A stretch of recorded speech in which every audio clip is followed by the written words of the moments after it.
Mr. Speaker, I will never forget the Sandy Hook tragedy that happened 5 years ago tomorrow. It was like yesterday. I was at Harvard University. I was seated next to Congresswoman Esty when the news broke about the shooting in the district she had just been elected to serve. The more we learned that day, the more devastating, heartbreaking the news became because of innocent children who were taken away from their parents, from their brothers and sisters, and from their community. I hoped and prayed that day that we would never see a tragedy like Sandy Hook. But of course, our country continues to be unique in the number of people we have lost to mass shootings and gun violence.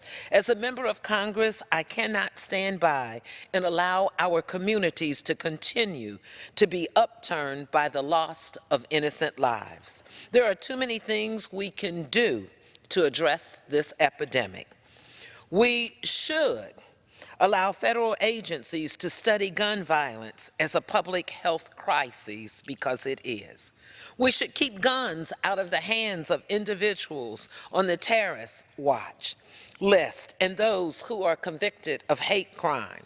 We should close the gun show loopholes, Mr. Speaker, and reinstate the assault weapons ban.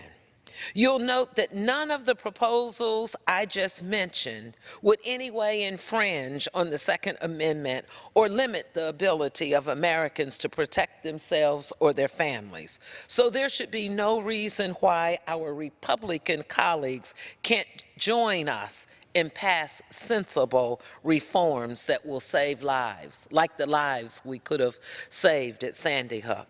I hope and pray that this Congress has the courage to curb this epidemic of gun violence, because I don't want to continue to see the Sandy Hooks, the Charleston 9, the Orlandos, or what we saw this year in cities like Las Vegas or small towns like Sutherland Springs.